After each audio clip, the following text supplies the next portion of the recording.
दोस्तों आज बात करते हैं पास्ट इंडेफिनिट की। अब सबसे पहले हम ये जानने की कोशिश करते हैं कि पास्ट इंडेफिनिट की पहचान क्या होती है।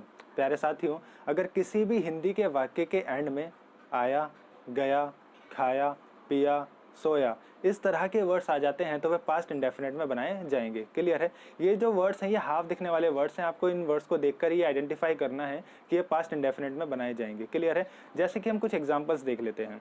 उसने मुझे देखा। क्लियर? मैं स्कूल गया। हमने गाना गाया। इस तरह के अगर सेंटेंस आपको दिखते हैं तो पास्ट इंडेफिनिट में बनाए जाएंगे। बात क्लियर है? अब इन सेंटेंसेस को इंग्लिश में ट्रांसलेट करने के लिए आपको एक स्ट्रक्चर फॉलो करना है, और वो स्ट्रक्चर क्या है वो आपकी स्क्रीन पर है। सबसे पहले आपको सब्जेक्ट का यूज़ करना है, उसके बाद आपको वर्ब की सेकंड फॉर्म का यूज़ करना है, देन आपको ऑब्जेक्ट का यूज़ करना है। बात क्लियर? अब सबसे पहले जो सब्जेक्ट आपको यूज़ करना है, आपको पता होना चाहिए कि सब्जेक्ट होता क्या है। मेरे प्यारे साथियों, सब्जेक्ट होता है काम करने वाला। इस सेंटेंस में जिसने काम किया है उसको हम सब्जेक्ट कहते हैं, यानी कर्ता। क्लियर है? और वर्ब क्या होती है? वर्ब होती है एक्शन। कर्ता के द्वारा जो काम किया गया है उसको वर्ब बोलते हैं। अब आपको यहाँ पर वर्ब की सेकंड फॉर्म यूज़ करनी है। बात क्लियर है? इसके बाद जो सेंटेंस में बच गया है वो आपका सारा ऑब्जेक्ट हो जाएगा। क्लियर है दोस्तों? अब कुछ एग्जाम्पल्स को, कुछ हिंदी के वाक्यों को हम इंग्लिश में ट्रांसलेट करने की कोशिश करते हैं, देखते हैं कैसे होता है। बात क्लियर? अब एक एग्जाम्पल आपकी स्क्रीन पर है। मैं स्कूल गया। क्या है दोस्तों? मैं स्कूल गया। अब आपको क्या करना है? सबसे पहले आपको क्या करना है, आपको ये देखना है कि क्या ये सेंटेंस पास्ट इंडेफिनिट में बनेगा या नहीं बनेगा। तो प्यारे साथियों, हमने जो पहचान देखी थी, आया, गया, खाया, पिया, किसी हिंदी के वाक्य के एंड में, उनमें से आपको ये दिख जाएगा कि हाँ भाई मैं स्कूल गया, तो ये हाफ दिखने वाला सेंटेंस है, ये पास्ट इंडेफिनिट में ही बनेगा। क्लियर है? अब आपको जो स्ट्रक्चर आपकी स्क्रीन पर दिया गया है, इस स्ट्रक्चर को फॉलो करके इसे ट्रांसलेट करना है। क्लियर? तो आपको सबसे पहले सब्जेक्ट का यूज़ करना है। सब्जेक्ट क्या होता है? काम करने वाला, मतलब कर्ता। अब इस सेंटेंस में कर्ता कौन है, किसने काम किया है? स्कूल जाने का काम हुआ है, तो कौन स्कूल गया है? मैं। अब मैं को इंग्लिश में क्या बोलते हैं? आई। क्लियर? तो आई हो गया आपका सब्जेक्ट। बात क्लियर है? अब आई हो गया सब्जेक्ट, उसके बाद आपको वर्ब की सेकंड फॉर्म यूज़ करनी है। वर्ब क्या है? एक्शन को वर्ब बोलते हैं, कार्य को वर्ब बोलते हैं। कर्ता के द्वारा जो कार्य किया गया है उसको हम वर्ब बोलते हैं। क्लियर है? अब वर्ब की आपको सेकंड फॉर्म यहाँ पर यूज़ करनी है, लेकिन इस सेंटेंस में वर्ब है क्या? वर्ब है जाना। मैं स्कूल गया। अब जो गया है मतलब जो जाना है वो आपकी वर्ब हो गई। अब जाना होता क्या है? जाना होता है गो, लेकिन गो तो फर्स्ट फॉर्म है। आपको यहाँ पे सेकंड फॉर्म यूज़ करनी है, second form of verb use करनी है। अब यहाँ पर जो सेकंड फॉर्म है वो क्या होगी? गो की सेकंड फॉर्म होती है वेंट। क्लियर है? तो आई वेंट। आपको वर्ब तक बात क्लियर हुई? अब गो की प्रीपोजिशन क्या होती है दोस्तों? गो की प्रीपोजिशन होती है टू। बात क्लियर? तो आई वेंट टू, कहाँ पर आपको ऑब्जेक्ट आ जाएगा? स्कूल। मैं स्कूल गया, I went to school. Clear है? तो इस तरह से आपने ये सेंटेंस को ट्रांसलेट करना है। बात क्लियर? एक दूसरा एग्जाम्पल हम देख लेते हैं। उसने मुझे देखा। आपकी स्क्रीन पर आ चुका होगा, उसने मुझे देखा। अब इसको क्या करना है? आपको सबसे पहले फाइंड आउट करना है कि क्या ये सेंटेंस पास्ट इंडेफिनिट में बनने वाला है या नहीं। अगर बिल्कुल बनेगा तो आपको उस अफर्मेटिव सेंटेंस का स्ट्रक्चर आपको फॉलो कर देना है। क्लियर है? अब यहाँ पर सबसे पहले सब्जेक्ट यूज़ करना है। तो उसने मुझे देखा, अगर लड़का है तो ही, लड़की है तो शी। क्लियर है? हम लड़की एज्यूम कर लेते हैं कि किसी लड़की ने मुझे देखा। बात क्लियर? तो लड़की है तो हम उसके लिए क्या लगाएंगे? एज अ सब्जेक्ट शी लगाएंगे। तो उसने के लिए क्या आ गया? शी आ गया। बात क्लियर है? तो शी, और उसके बाद आपको वर्ब की सेकंड फॉर्म यूज़ करनी है। वर्ब क्या है? देखना। देखना क्या होता है? सी, लुक, वॉच, कुछ भी यूज़ कर सकते हो आप, हम सी यूज़ कर लेते हैं। तो शी, सी, लेकिन सी तो फर्स्ट फॉर्म है, आपको क्या करना है? आपको सेकंड फॉर्म यूज़ करनी है। तो सी की सेकंड फॉर्म क्या आ जाएगी? सो, SAW, सो। क्लियर है? तो शी, सो, किसे देखा? मुझे देखा। ऑब्जेक्ट क्या हो गया आपका? मी।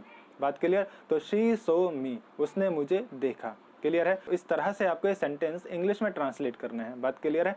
अब हम कुछ नेगेटिव सेंटेंसेस पर कुछ नज़र डाल लेते हैं। देखिए, अगर मैं नेगेटिव सेंटेंस की बात करता हूं तो सबसे पहले आपको पहचान तो क्लियर है, पहचान तो यही रहेगी, लेकिन नेगेटिव सेंटेंस का जो स्ट्रक्चर है उसमें थोड़ा सा अंतर आ जाता है, थोड़ा सा डिफरेंट हो जाता है। वो क्यों हो जाता है? क्योंकि वहां पर हम हेल्पिंग वर्ब भी यूज़ करते हैं और नेगेटिव में नॉट आ जाता है। क्लियर है? तो स्ट्रक्चर क्या बनेगा उसका स्ट्रक्चर बनेगा दोस्तों, सबसे पहले आपको सब्जेक्ट यूज़ करना है, देन आपको as a helping verb subject की क्या यूज़ करना है? डिड यूज़ करना है। क्लियर है? यहाँ पर कोई दूसरी हेल्पिंग वर्ब नहीं है, यहाँ पर सिंपली एक हेल्पिंग वर्ब दे रखी है, डिड। आपको किसी भी सब्जेक्ट के साथ वही यूज़ करनी है। बात क्लियर है? तो सब्जेक्ट आ गया, उसके बाद डिड आपको as a helping verb use करना है, देन आपको नॉट, थर्ड प्लेस पर क्या रहेगा? नॉट रहेगा। उसके बाद आपको वर्ब की फर्स्ट फॉर्म यूज़ करनी है। ध्यान देना, हमने जहाँ पर अफर्मेटिव सेंटेंस में वर्ब की सेकंड फॉर्म यूज़ की थी, लेकिन यहाँ पर नेगेटिव सेंटेंस में आपको क्या करना है? वर्ब की फर्स्ट फॉर्म यूज़ करनी है। क्लियर है। तो वर्ब की first form plus object, subject as a helping verb आपको डिड यूज करना है, देन आपको थर्ड प्लेस पे नॉट यूज करना है, और उसके बाद आपको वर्ब की फर्स्ट फॉर्म यूज करनी है, और उसके बाद आपको ऑब्जेक्ट यूज करना है। क्लियर है। अब जो हमने एग्जांपल देखा था उसको देख लेते हैं। मैं स्कूल नहीं गया, ठीक है। मैंने पहले क्या कहा था, मैंने अफर्मेटिव सेंटेंस में जब इसको ट्रांसलेट किया था, हमने क्या बनाया था, मैं स्कूल गया, जो कि बहुत इजीली हमने ट्रांसलेट कर लिया था। लेकिन अगर इसी सेंटेंस को मैं नेगेटिव रूप में बोलता हूँ कि मैं स्कूल नहीं गया, पहचान आपको देखनी है, सबसे पहले पास्ट इंडेफिनिट में बनेगा, बात क्लियर। उसके बाद स्ट्रक्चर को फॉलो कर लेना है नेगेटिव वाले को, क्योंकि ये क्या है, ये नेगेटिव सेंटेंस है। क्लियर। तो नेगेटिव सेंटेंस का स्ट्रक्चर आपकी स्क्रीन पर है, आप देख सकते हैं। अब सबसे पहले आपको क्या यूज़ करना है, इसमें सब्जेक्ट यूज़ करना है। तो सब्जेक्ट क्या है, यहाँ पर आई है, क्योंकि मैं है तो उसके लिए आई आ जाएगा। उसके बाद आपको हेल्पिंग वर्ब डिड लगानी है और कुछ नहीं लगानी, यहाँ पे कोई दूसरी हेल्पिंग वर्ब है ही नहीं। क्लियर है।